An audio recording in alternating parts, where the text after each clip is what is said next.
বিনা প্রতিদ্বন্দ্বিতায় বিজেপি বিধায়কের গ্রামের সমবায় দখল করল তৃণমূল। গোঘাট 1 নম্বর ব্লকে শাওড়া গ্রাম পঞ্চায়েতের অন্তর্গত শাওড়া সমবায় সমিতির বোর্ড গঠনের আজ নমিনেশন জমা দেওয়ার দিন। এই নিয়ে শাসক দলের তৎপরতা তুঙ্গে থাকলেও দেখা মেলেনি গোঘাটের বিজেপি বিধায়ক তথা শাওড়ার ভূমিপুত্র বিশ্বনাথ কারক এবং বিজেপি কর্মীদের। তিনি দাবি করেন, তৃণমূলেরই গোষ্ঠী দ্বন্দ্বের জেরে গণ্ডগোল, তাই বিজেপি নমিনেশন করতে আসেনি। যদি বিজেপি নমিনেশন করত তাহলে তৃণমূলকে জেতার জন্য 7 জন্ম নিতে হবে। অপরদিকে 1 নম্বর পঞ্চায়েত সমিতির সভাপতি বিজয় রায় তিনি বলেন, বিজেপি জনসমর্থন হারিয়েছেন, দেখা মিলছে না তাদের নেতাদের। যদি বিশ্বনাথ কারকের প্রয়োজন হয়, তৃণমূল কর্মীরা তৃণমূলের পতাকা নিয়ে বিজেপির এমএলএর পাশে দাঁড়াবে।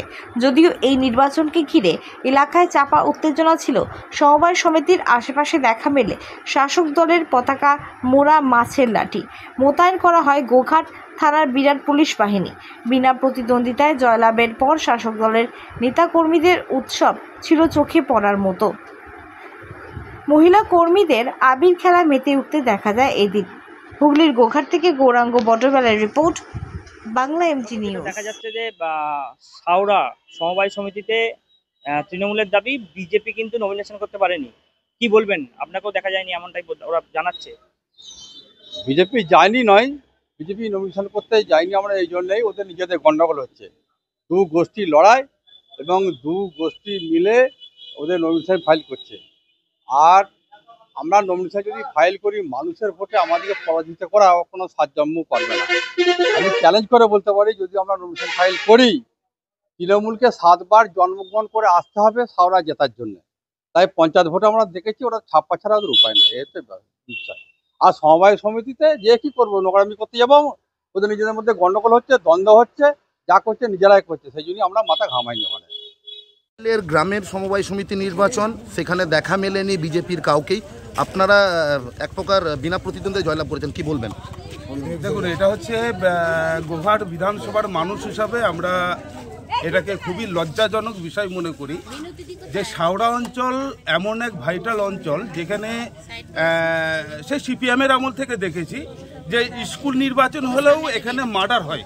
সমবায় তো দূরের কথা, পঞ্চায়েত নির্বাচনে মার্ডার হয়, স্কুল নির্বাচনেও মার্ডার হয়। সেখানে আমরা তৃণমূল কংগ্রেসের নেতৃত্বে 2023 সালের পঞ্চায়েত নির্বাচন করেছি বিনা রক্তপাতে।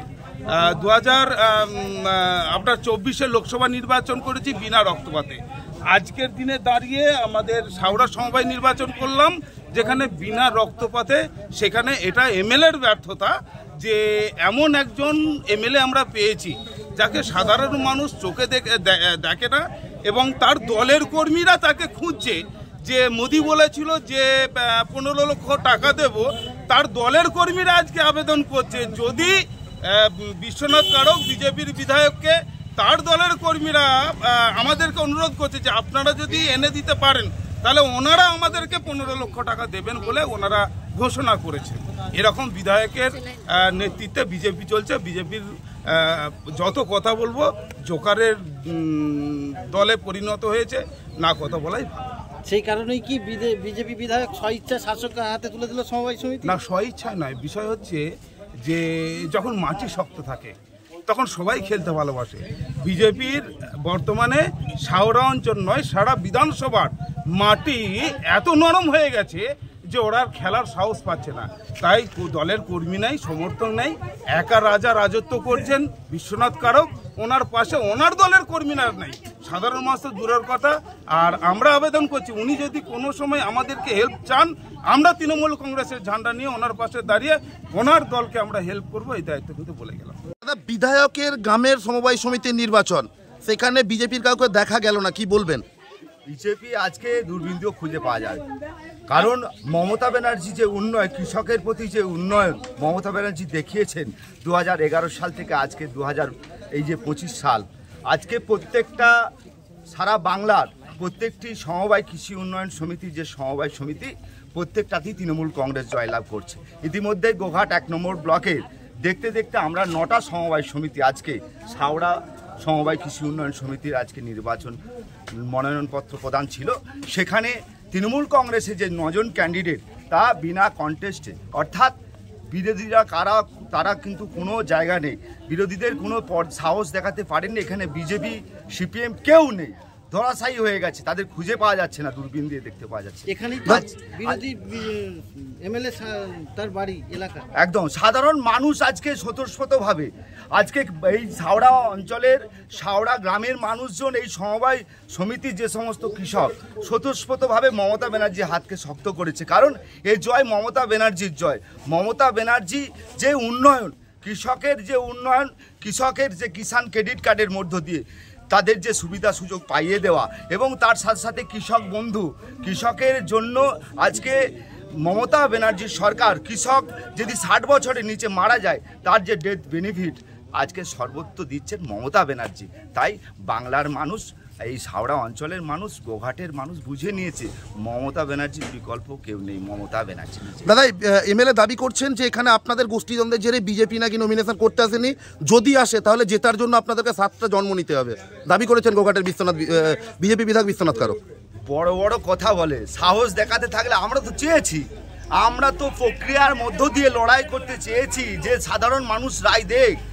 এই তো আজকে সরকারি নিয়ম নীতি মেনেই কিন্তু নির্বাচন আজকে মনোনয়নপত্র প্রদান, তো সেখানে সাহস না দেখাতে বলে, তাদের কর্মী সমর্থক নেই, ওদের গোষ্ঠীদ্বন্দ্বে ওদের জরবার হয়ে গেছে, ওদের সংগঠন নেই। তিনি দাবি করছেন আপনাদের গোষ্ঠীদ্বন্দ্বের জেরে গন্ডগোল হয়েছিল তাই আসেনি। এত মানুষ গোষ্ঠীদ্বন্দ্ব আজকে আপনাদের এই ক্যামেরার সামনেই বহু মানুষজন, আমাদের বুথের কর্মীরা, সাধারণ মানুষরা সবাই এসেছে, আজকে তা প্রমাণ দিয়ে দিয়েছে কে সত্য আর কে মিথ্যা বলছে।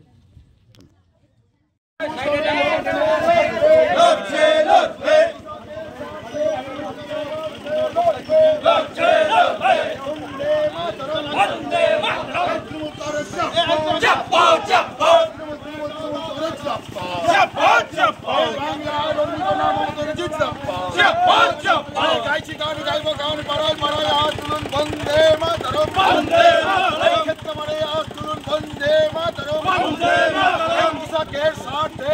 করে লড়ছে।